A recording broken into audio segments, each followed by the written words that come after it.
할렐루야, 할렐루야. 8월 21일 목요 새벽 예배에 주님의 전으로 나오신 모든 성도님들을 예수님 이름으로 환영하고 또 축복합니다. 저희들이 저희 삶에 어떤 상황이 있을지라도 지금까지 우리 인도해 주신 하나님의 그 크신 은혜를 항상 기억하며 주님께 감사하는 삶을 살아가는 저희들 모두가 되기를 소망합니다. 우리 이 시간 주님의 그 크신 은혜를 우리 기억하고 함께 감사함으로 찬송하며 나아갑시다.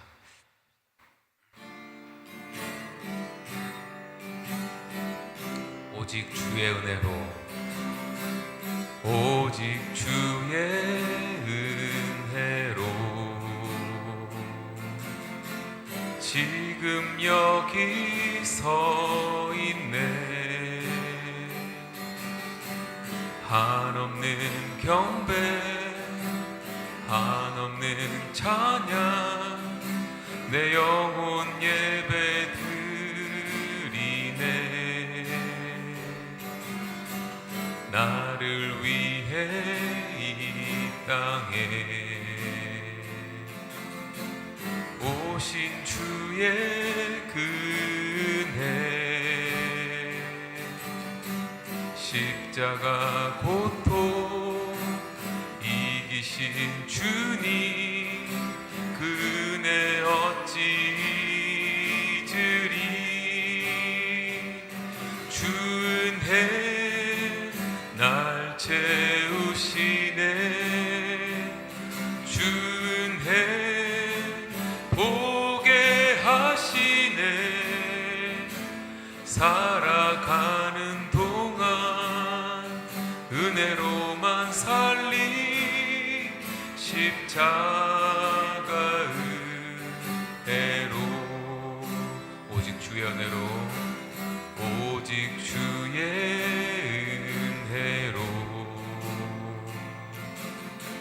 지금 여기 서 있네.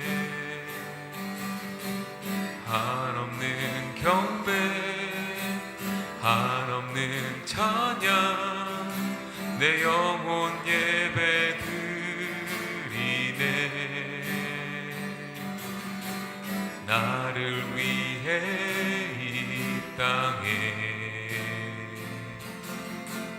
오신 주의 은혜,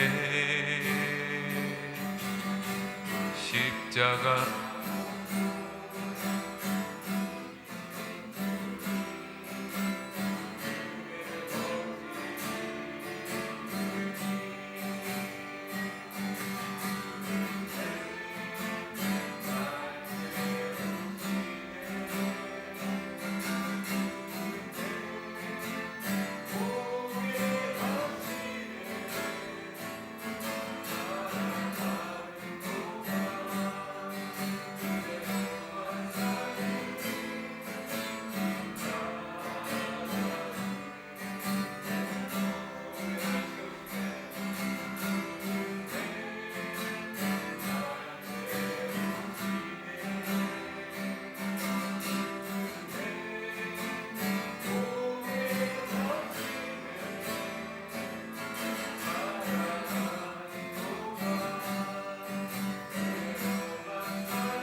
참 좋으신 하나님 아버지, 오늘 새벽 첫 시간을 주님 전에서 예배하며 기도로 시작할 수 있도록 은혜를 베풀어 주시니 감사합니다.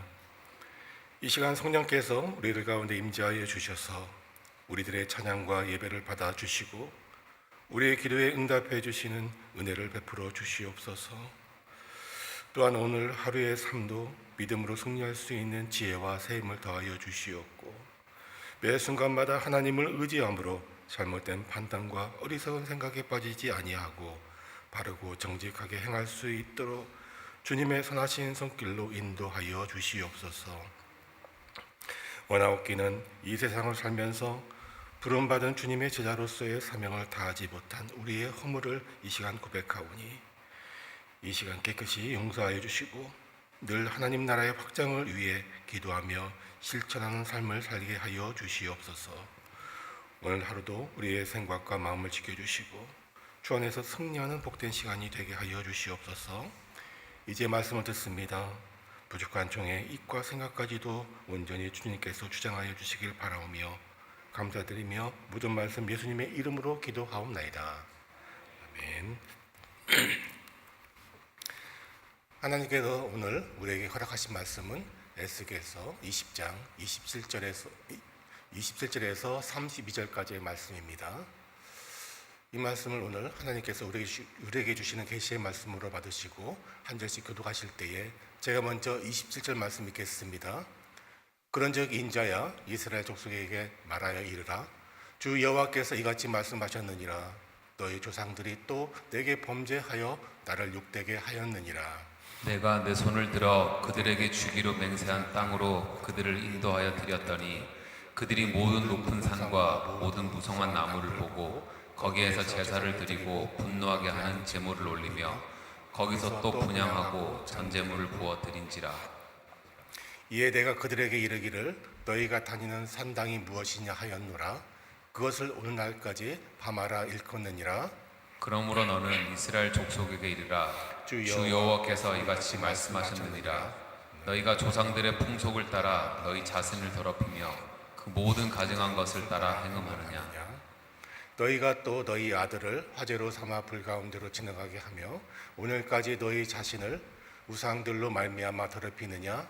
이스라엘 족속아 너희가 내게 묻기를 내가 용납하겠느냐. 주 여호와의 말씀이니라. 내가 나의 삶을 두고 맹세하노니 너희가 내게 묻기를 내가 용납하지 아니하리라. 너희가 스스로 이르기를 우리가 이방인 곧 여러 나라 족속같이 되어서 목석을 경배하리라 하거니와 너희 마음에 품은 것을 결코 이루지 못하리라. 아멘. 우리는 지난 몇 주간 에스겔서로 묵상을 하고 또 말씀 나누고 있습니다. 에스겔서는 크게 두 부분으로 우리가 나눠 생각할 수 있는데 첫 번째는 1장에서 24장까지로 예루살렘 멸망 전에 하나님의 우상 숭배에 대한 경고와 범죄에 대한 이러한 심판에 대한 메시지가 담겨져 있습니다. 그리고 두 번째는 25장에서 48장까지의 말씀으로 이스라엘의 멸망 후에 유다의 회복과 또한 소망의 메시지를 전달하는 것을 우리가 지켜보게 됩니다. 그래서 우리는 지난 몇 주간 이런 이스라엘의 죄악에 대한 하나님의 통렬한 이러한 질책과 책망과 심판에 대한 메시지를 어떻게 보면 귀에서 피가 나고 귀에서 못이 박히도록 우리가 그것을 듣고 있는 거예요. 어떻게 보면 매일매일의 이런 메시지들이 우리를 되돌아보는 그런 시간으로서 다가오지는 않는가 한번 생각해 봅니다. 오늘 본문 말씀도 마찬가지입니다. 그 시작은 이래요. 27절 말씀 보시면은요. 그런즉 인자야 이스라엘 족속에게 말하여 이르라. 주 여호와께서 이같이 말씀하셨느니라. 너희 조상들이 또 내게 범죄하여 나를 욕되게 하였느니라. 여기서 말하는 너희 조상들이 또 내게 범한 죄는요. 우리가 어제 살펴보았던 출애굽 이후에 광야에서 발생한 금송아지 사건과 또 안식일을 범한 일입니다. 이에 대해서는 어제 자세히 살펴보았기 때문에 더 많이 언급하지는 않고 이 금송아지 사건에 대해서만 한번 생각해 보면 우리 인간적인 상식으로는 도무지 이해할 수가 없는 거예요. 생각해 보세요. 하나님께서 애굽에서 그렇게 우리에게 그들에게 보여주었던 10가지의 초자연적인 그런 현상, 그걸 그들은 직접 체험했고요. 심지어 하나님께서 가르신 홍해를 건너서 시내산까지 온 그들이에요.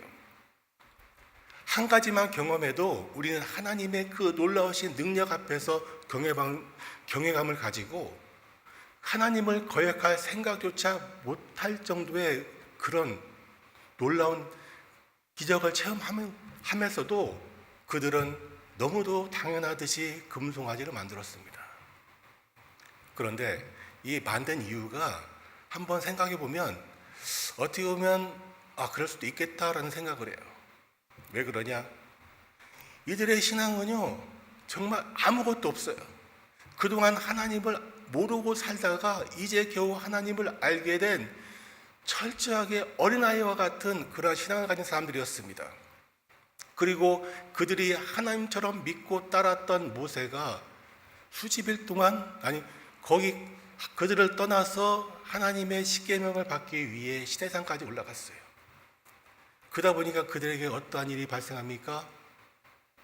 분리불안이 발생하는 거예요.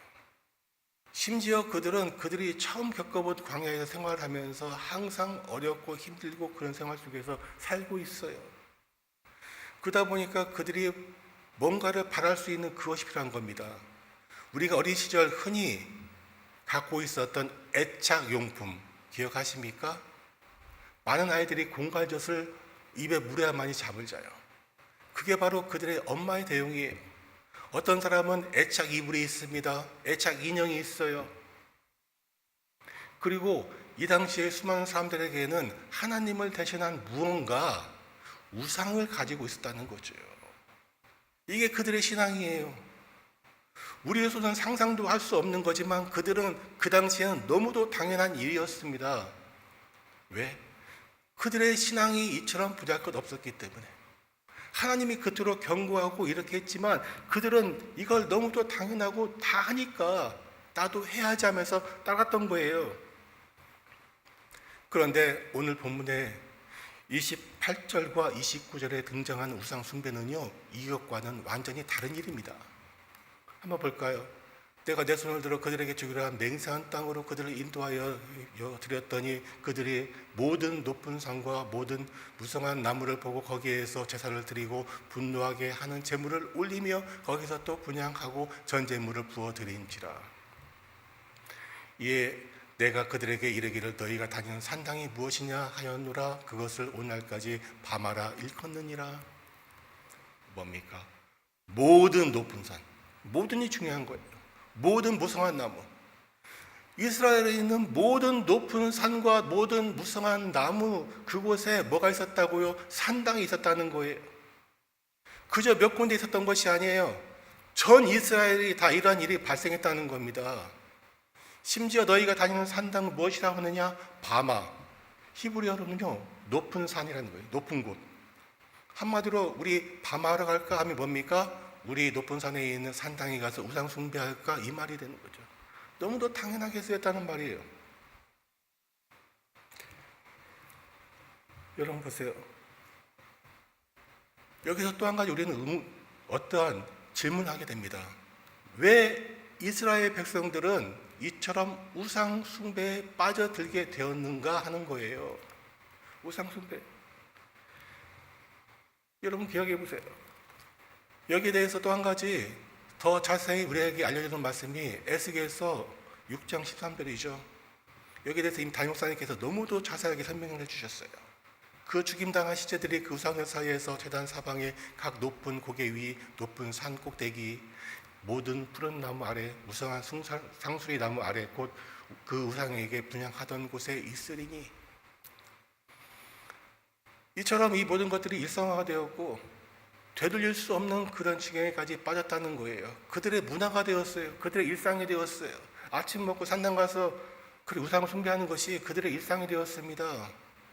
밥 먹는 거하고 똑같아요. 왜 이들은 이렇게 우상에 빠지게 되었는가? 여기에 대해서 우리는 한번 요한일서를 보면은 거기에 대한 조그만한 단초를 발견하게 됩니다. 요한일서 16장 17절입니다. 이에 세상에 있는 모든 것이 육신의 정욕과 안목의 정욕과 이생의 자랑이니 다 아버지께로부터 온 것이 아니요 세상으로부터 온 것이니라. 왜? 이 땅에서 잘 살고 싶어서, 성공하고 싶어서, 그거 아닙니까? 그리고 내 눈앞에 당연히 닥친 이런 문제들을 해결받고 싶어서, 외세의 침략에 벗어나고 싶어서, 내 아픔을 낫고 싶어서 우상을 섬긴다는 거예요. 여러분 기억하세요. 이 당시에 유대인이 하나님을 만날 수 있는 곳은 딱 한 곳밖에 없었습니다. 그게 어디예요? 예루살렘에 있는 성전이에요. 그 당시에는 성전에만 가야만이 하나님을 만날 수 있는데 그것 만날 수 있습니까? 못 만나요. 대제사장을 통해서 그들의 제물을 드리면 제사장들이 그 제물을 가지고 하나님의 지동소에 들어가는 거죠. 못 만나요. 하나님은 먼 곳에 계신 분이세요. 하나님은 나와 상관이 없어요. 유월절 한마디로 절기 때 예루살렘에 가가지고 제물을 바치고 오는 것이 끝이에요. 그런데 우상 어떻습니까? 내 집에 있어요. 내가 원하는 대로 다 들어줄 것만 같아요. 그니 당연히 그들의 마음에 빼앗길 수밖에 없지 않습니까? 여러분, 사람들마다 이 세상에서 성공하고 싶은 것은 당연한 거예요. 잘 사는 사람들처럼 나도 그렇게 살고 싶어요.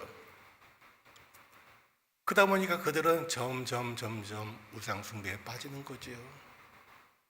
그런데 이런 그들의 생활 속에서 놀라운 폭탄 같은 일이 발생을 합니다. 기원전 722년 그들의 형제의 나라인 북이스라엘이 멸망을 당해요. 상상할 수도 없는 일이에요. 설마 했던 일이에요. 하나님이 설마 우리를 버리겠어? 하나님이 설마 우리가 좀 이렇게 잘못했다고 해서 우리를 멸망시키겠어? 그런데 그들의 형제의 나라인 북이스라엘이 멸망을 당했어요. 아마 이 당시 사람들에게는요, 그 충격은 말로 형용할 수 없을 것입니다. 이 당시에 이 남유다 왕이 누구예요? 히스기야예요. 히스기야가 그나마 신앙이 좋았는데 깜짝 놀라서 종교개혁을 단행을 합니다. 어떻게든지 하나님 앞에 바로 서기 위해서 노력을 해요. 근데 그 노력을 했음에도 산헤드립에 그런 공격이 있고 나라가 위기에 처합니다. 어찌 잘 버텼는데 그가 죽고 그 아들 므낫세가 왕이 됐지요. 그런데 이 므낫세의 악행을 한번 보세요. 열왕기하 21장 2절에서 6절입니다. 므낫세가 여호와 보시기에 악을 행하며 그의 아버지 히스기야가 헐어버린 산당들을 다시 세우며 이스라엘의 왕 아합의 행위에 따라 바알을 위하여 제단을 쌓으며 아세라 목상을 만들어 하늘의 1월 성신을 경배하여 섬기며 또 여호와의 성전 두마당에 하늘의 1월 성신을 위하여 제단을 쌓고 자기의 아들들을 불가운데로 지나가게 하며 점치며 사소를 행하며 신접한 자와 박수를 신임하여 여호와 보시기에 악을 많이 행하여 그 진도를 일으켰으며, 한마디로 우상 숭배의 종합 선물 세트, 백과사전이에요. 성경은 그래서 므낫세를 악한 왕의 대명사처럼 마치 북이스라엘의 아합 왕과 같은 그런 존재로 그렇게 설명을 하고 있습니다. 그런데 놀라운 사실은 뭔지 아십니까? 세상의 역사가들은요, 므낫세 왕을 당시의 시대상에 너무도 잘 맞게 행동하여 나라를 위기에서 구한 왕이었다라고 평가를 해요. 여러분, 므낫세는요, 그의 대적인 아수르에게 철저하게 복종한 사람입니다. 조공도 또박또박 바쳤지요. 심지어 아수르가 애굽을 공격하니까 군대를 보내서 그들 편에 섰습니다. 그리고 아수르에게 잘 보이기 위해서 아수르의 우상까지도 섬기면서 그런 모습을 보였던 거예요. 여러분, 이런 므낫세의 모습에서 우리는 현대 교회의 모습이 보이지 않습니까? 세상에 이런 시대상에 맞춰서 동성애를 인정하고 또한 종교다원주의의 한편이 되어서 예수님 외에도 구원이 있다라고 말하는 그런 사람들이 여기저기서 지금 나오고 있습니다. 우리는 그들을 악한 사람이라고 이야기하지만요, 세상 사람들 그들을 좋아해요. 깨어있는 목사님이네, 깨어있는 교회네. 탈바가 무엇입니까? 여러분, 세상 사람들의 시각에서 우리 교회를 보고 우리의 믿음을 바라보게 해서는 안 되는 거예요. 그들의 눈높이에 우리의 모든 것을 맞추면 안 되는 겁니다. 우리의 눈높이는 어디입니까? 하나님의 말씀이에요. 성경이 우리의 기준점이 되어야 되지 않겠습니까? 그렇게 사는 것이 우리의 인생이에요. 그런데도 우리는 세상에서 사는 게 너무도 행복하고 좋다고 생각하는 사람들이 얼마나 많은지 우리는 알 수 없습니다. 심지어 이런 므낫세의 죄악은요, 이 에스겔 시대까지 미치고 있다고 30절에서 이렇게 밝히고 있어요. 그러므로 너는 이스라엘 족속에게 이르라. 주 여호와께서 이같이 말씀하셨느니라. 너희가 조상들의 풍습을 따라 너의 자신을 더럽히며 그 모든 가증한 것을 따라 행음하느냐. 너희 조상들, 너희의 할아버지, 그렇게 위에 할아버지들이 했던 그 일 너희들도 똑같이 하지 않느냐. 여러분, 더 나아가 왜 유대인들은 이렇게 이방 신을 섬기며 그들에게 순종하며 어떻게든지 그들과 하나같이 되고자 했는가? 그 이유 중에 또 하나가 있습니다. 뭡니까? 32절은 거기에 대해서 이렇게 밝히고 있어요. 너희가 스스로 이르기를 우리가 이방인 곧 여러 나라 족속같이 되어서 목석을 경배하리라 하거니와 너희 마음에 품은 것을 결코 이루지 못하리라. 무엇을 말하고 있습니까? 우리도 바벨론 사람의 하나처럼 되지 않겠는가? 잘 사는 나라 사람처럼 그렇게 되어야 되지 않겠는가? 마치 구한 말이죠. 우리가 일본 사람처럼 되어서 그들과 하나가 되면은 뭔가 1등 시민이 된다는 그런 마음. 예수님 당시에 로마 시민이 되기 위해서 노력했던 그런 사람들. 그들의 하나처럼 되어서 그들이 섬기는 신을 섬기고 그들이 먹는 음식을 먹고 그들이 하는 생활 습관대로 살고 싶다는 게 그들의 마음이었다는 거예요. 여러분, 기원전 2세기에 로마가 이 이스라엘을 식민지화합니다. 그래서 여러 곳에 공주 목욕탕을 만들었어요. 그것은 뭡니까? 남자들이 모두 옷을 벗고 목욕을 합니다. 그런데 큰 문제가 생겼어요. 로마 사람이나 헬라 사람과는 달리 유대인들은 뭡니까? 할례를 받았어요. 그들과는 달라요. 그러다 보니까 유대인들이 자기의 할례를 부끄러워하기 시작합니다. 왜 우리는 일과 같지 않지? 왜 우리는 다르지? 생각해 보니까 하나님의 백성임을 우리에게 나타나는 할례가 걸리는 거예요. 그래서 점점 할례를 거부하는 사람들이 나타나기 시작합니다. 하나님의 백성임을 부끄러워하는 자들이 나타나기 시작해요. 여러분, 요즘 교회에서요, 교회 다니는 것을 부끄러워하는 사람들이 생기기 시작합니다. 세상 사람들이 교회를 개독교라고 하죠. 교회를 욕해요. 교회 다니는 사람들을 정말 무지하고 제대로 된 사람이 아니기 때문에 그런 헛된 것을 믿는다고 우리를 비판합니다. 그러다 보니까 우리가 교회 다니는 것을 숨겨요. 그래서 내가 교회 다니는 것을 세상 사람들, 내 주변 사람들한테 밝히는 것을 커밍아웃이라고 한다고 합니다. 커밍아웃. 여러분, 이게 뭐예요? 커밍아웃이요? 동성애자들이 주변 사람들에게 내가 동성애자임을 밝히는 것이 커밍아웃이에요. 마치 기독교인이 지금은요, 동성애자 같은 그런 존재가 되어버렸어요. 교회 다니는 것을 부끄러워한다는 사실을 듣고 제 마음이 얼마나 아픈지 몰라요. 왜 교회가 이렇게 되었는가?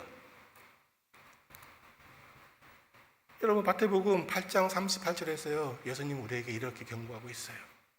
누구든지 이 음란하고 죄 많은 세대에서 나와 내 발을 부끄러워하면 인자도 아버지의 영광으로 거룩한 천사들과 함께 올 때에 그 사람을 부끄러워하리라. 여러분, 하나님이 부끄럽습니까? 예수님이 부끄럽습니까? 또한 우리가 교회 다니는 것이 부끄럽습니까? 아니잖아요. 부끄럽지 않잖아요. 얼마나 영광스러운 일이고요, 얼마나 이게 감사한 일입니까? 예수님을 믿고 싶어도 믿지 않는 사람들이 얼마나 많은지 몰라요.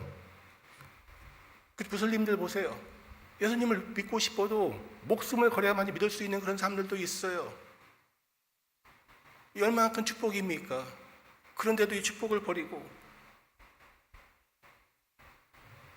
예수님을 믿는 것이 부끄러워서 서양 사람들과 똑같이 살고 싶어서 교회를 떠나는 젊은이들, 학생들이 얼마나 많은지 모릅니다. 여러분, 기억하세요. 우리가 바로 서야만이 우리의 자녀가 바로 서고요, 우리가 바로 서야만이 세상이 바로 선다는 사실을 기억하시기 바랍니다.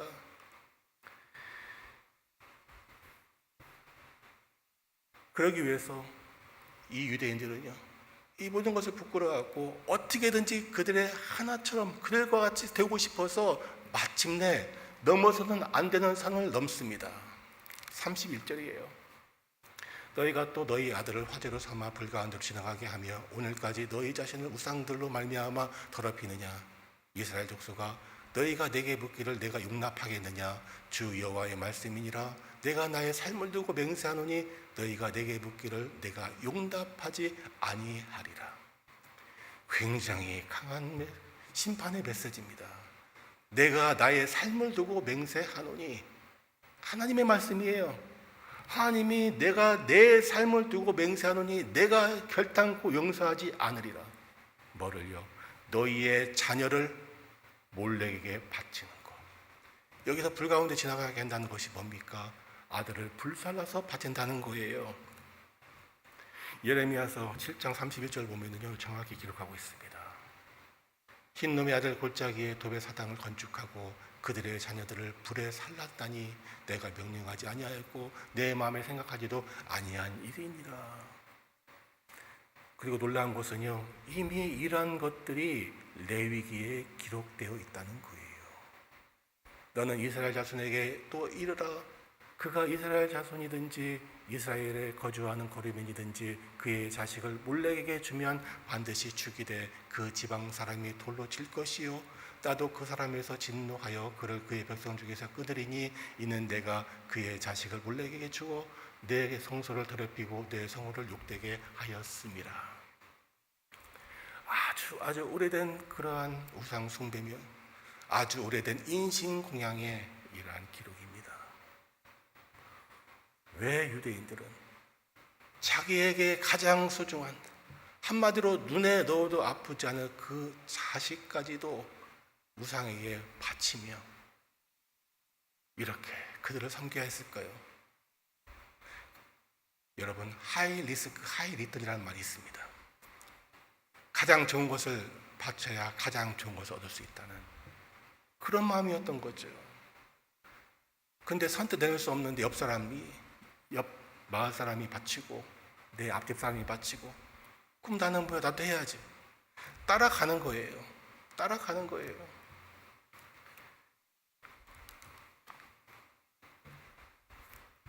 여러분, 왜 하나님께서 이처럼 몰렉에게 장자를 바치는 것을 그렇게 끔찍이도 싫어했는가?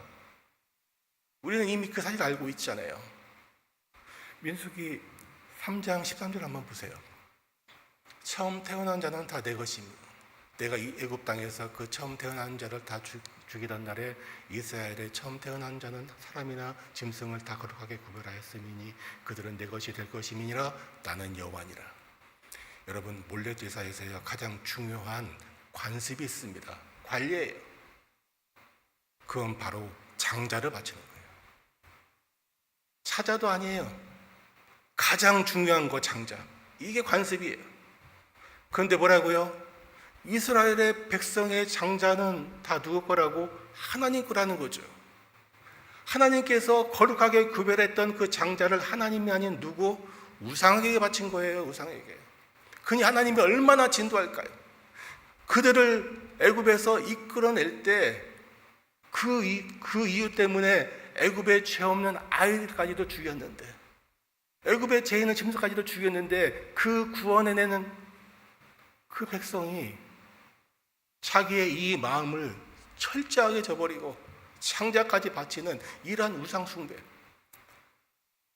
이들은 이미 선을 넘은 거예요. 마지막 마지노선까지 넘은 겁니다. 그러니 하나님이 이들을 용서하겠습니까? 대체 이들은 무엇을 바라고 그들의 장자까지도 바쳤을까요? 이 세상에 어떠한 소망이 있길래, 어떠한 그것이 있길래, 유익이 있기에 이들은 장자까지도 바치는 그런 일들이 발생했을까? 여러분, 이 땅에 소망이 있다고 생각하십니까? 아마 우리 어르신들은요, 살아봤는데 일장춘몽이야, 이렇게 얘기할 거예요. 일장춘몽, 꿈 같은 세상. 젊었을 때는 정말 막 행복했지만, 세상에 모든 것이 좋다고 생각했지만 나이 들어보니 뭡니까? 다 헛된 것이다. 마치 솔로몬이 온갖 범죄를 다 저지르고 그의 말년에 그의 고백처럼 헛되도다. 이게 현실 아닙니까? 그 젊었을 때 그걸 바라기 위해서 자기의 중요한 것까지 다 바치는 이들의 마음, 세상이 소망을 두고 세상에 그 모든 것이 자기의 모든 것을 해결할 것 같다는 그런 마음을 가지고 살았던 그들의 인생. 여러분, 근데 야곱의 고백을 보세요. 창세기서 47장 9절에 보면은요, 바로 앞에 서서 했던 바울의 고백이 있어요. 야곱이 바로에게 아뢰되 내 나그네의 길의 세월이 130년이니이다. 내 나이가 얼마 못 되니 우리 조상의 나그네 길의 연주에 미치지 못하나 험악한 세월을 보내었나이다. 여러분, 야곱이요, 자기의 인생이 나그네 길이래요. 나그네 길. 나그네는요, 집이 없어요. 집은 있겠지요. 하지만 그 나그네 길은 뭡니까? 쉴 곳은 있을지언정 그들이 살 곳이 없다는 거죠. 한마디로 이 땅의 모든 것이 뭡니까? 지나가는 거예요. 흩어 지나가는 거예요. 우리 인생이 나그네 길 아닙니까? 맨몸으로 왔다가 맨몸으로 가는 것이 우리 인생 아닙니까? 우리가 여기에 번 모든 것들을 가지고 죽습니까? 아니잖아요. 다 놓고 가는 거예요. 마치 어린 시절 막 열심히 딱지를 모아요. 근데 그거 모았을 때 너무도 좋은데 나이 들어보면은 내가 왜 이것 때문에 이렇게 시간을 보냈는가? 그런 일 많지요. 젊었을 때는 그것이 모든 것인 줄 알고 열심히 일하겠지만 지금 와서 보니 다 쓸모가 없더라. 다 헛되도다. 심지어 그 인생이 어떻다고요? 험악한 세월을 보낸나이다. 험악한 세월. 여러분, 이게 인생이에요. 세상에서는요, 우리가 잘 산다고 하지만 매일매일이 걱정이에요. 근심이에요. 하루 그냥 발 뻗고 다는 것이 우리의 소망 아닙니까? 여러분, 안녕하십니까? 이 말이요, 보통 말이 아니에요. 어떻게 보면은 어제 하루 잘 지냈습니까? 이 이야기 아닙니까? 내일 일은 난 몰라요. 정말 몰라요. 내일 어떻게 될지 몰라요. 지금 이 세상이 그렇지 않습니까? 지금 당장 멀쩡하던 사람이 어느 날 갑자기 죽어요. 지금까지 잘 살던 사람이 잘못돼가지고 이상한 그런 상태에 빠져 있어요. 이게 우리 인생이에요. 이 세상에는 정말 소망을 둘 곳이 없다는 거죠. 한순간에 무너질 수 있는 것이 이 세상이에요. 그런데도 사람들은요, 이 헛된 곳에서 성공하기 위해서 하나님의 뜻을 저버리고 우상을 섬기고 범죄하며 어떻게든지 잘 살고 싶어서 아동바동하는 것을 보며 우리는 에스겔서의 이 교훈을 통해서 우리의 마음을 다시 한번 다잡아야 되지 않겠습니까? 원하기는 이 땅의 헛된 소망에서 벗어나 우리의 영원한 소망이 있는 하늘을 바라보며 하나님께 모든 영광을 돌리고 예수님의 가르침에 따라서 그분의 제자로서의 충성을 다하는 우리 모두가 되기를 주님의 이름으로 축원드립니다. 말씀을 기억하며 다 함께 기도하겠습니다. 사랑과 은혜가 풍성하신 하나님, 저희들 이 땅에 살면서 우리 안에 내재한 죄성으로 인해 마음은 원이지만 때때로 주님께 범죄하고 세상의 유익을 주님보다 먼저 앞세웠음을 고백합니다. 원하옵기는 에스겔의 말씀을 통하여 우리에게 주시는 교훈을 흘러듣지 않게 하시고 우리의 마음과 뼛속 깊이 새김으로 선택의 순간 세상이 아닌 오직 하나님의 영광을 위하고 주 예수님의 계명과 교훈을 따르는 저희들이 되게 하여 주시옵소서. 그러기 위해 우리 안에 정직한 영을 창조해 주시고 범사에 감사하며 쉬지 말고 기도할 수 있도록 보혜사 성령님께서 우리들 영생의 길로 성화의 길로 인도하여 주시옵기를 간절히 기도하옵나이다. 오늘도 주 안에서 승리하는 삶 살 수 있는 하루가 될 수 있도록 축복의 길로 형통의 길로 인도하시는 주님의 은혜가 우리 산비 성도님들의 가정과 생업의 터전 위에 늘 함께 하여 주시옵소서. 감사드리며 예수님의 이름으로 기도하옵나이다.